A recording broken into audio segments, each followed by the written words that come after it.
Sonny, first of all, how you feeling? Yeah, I'm feeling good, feeling confident. Here on business today, but yeah, feeling good. And just to touch on one of your other stablemates, Dalton has got a very big fight on his hands. And I feel like people in the UK don't read deep how big this fight's going to be. They don't see the big step up. Because Zepeda, 2020, almost fight of the year, that guy got knocked down like 5 times, came off the canvas, not just to come off. He came and he won that fight. So how do you feel like Dalton needs to step up with this fight?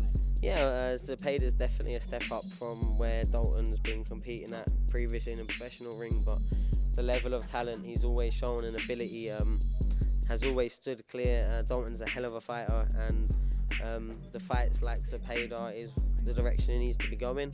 He wants the big sort of domestic and international names like the Adam Azims, but so far they've been very difficult to come by. So we've seen that purse bids have got called, and I think which is great news for British fight fans, because I think it's a fight that everyone should want to see.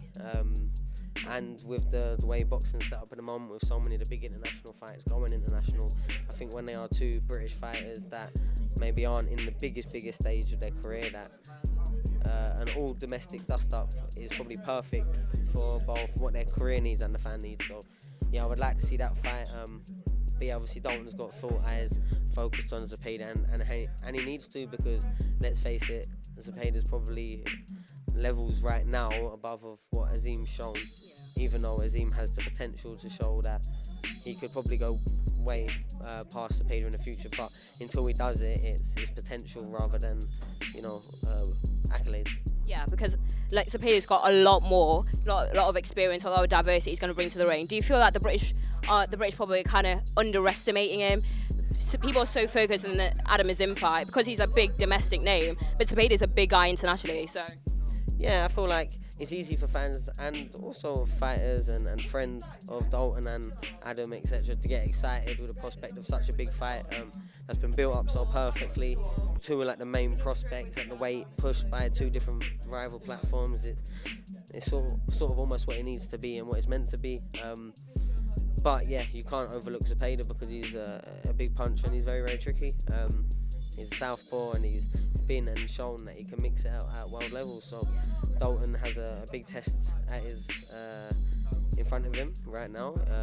For me, if I'm honest, I would have rather have seen Dalton go through the Adam Azims before going through Zepeda. I think he's the one just before a world title. But look, when the fights are hard to come by, sometimes you can't stall and wait for other people's careers and when they think you'll fit in. So much respect to Dalton for taking that fight, but as a team we have 100% confidence and belief that he'll come through Zepeda and keep marching on strong, because he's a great fighter, he always has been, and yeah, he's realising his talent, and I think he hasn't really had a close fight so far. So you know what I mean, you take the step up to see how good you are, and I think Dalton will be every bit of good enough for this fight. okay, just going back to you a minute there. You just mentioned that Zepeda is a big hitter. You obviously faced a very big hit in BAM last year, one of, if not the fight of the year in my opinion. And you mentioned previously that you're probably going to see BAM a few times in your career. So how far along down the line can we expect to see that fight? Well, I think Bam is a big hitter. He just hit me a lot of times. I think that was the problem, more than how hard he actually hit. But yeah, a very great fighter, and yeah, hopefully we do get a chance to do it again.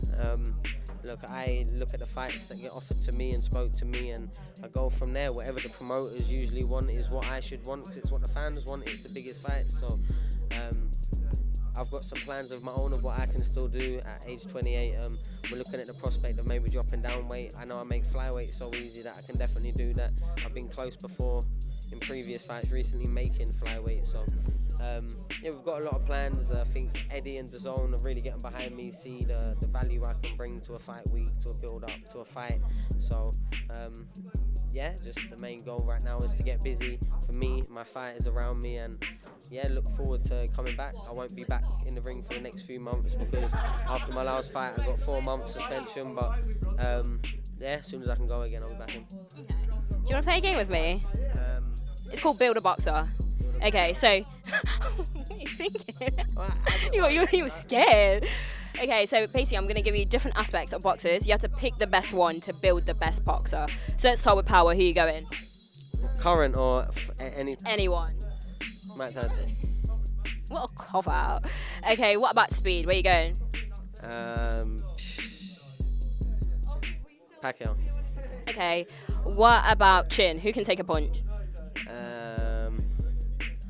Carl Froch. Okay. What about agility? Who can move in the ring?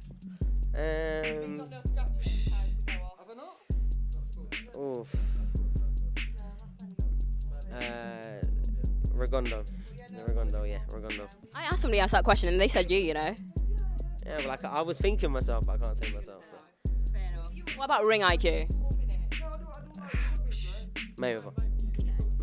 Okay, Sonny, that's all I have for you. But you look very nice today. Very understated look. Show him what's on the wrist. Go on, show him. You don't want to get robbed in these Sheffield streets. It's fake. Sure, it ain't fake. But yeah, you look very nice, I must say. I appreciate it. You stepped out for Sheffield, apparently. I always look nice. Thank you for the compliment. I always look nice. You always look nice. I do. Thank you. Thank you. Thank you for your time today. No worries.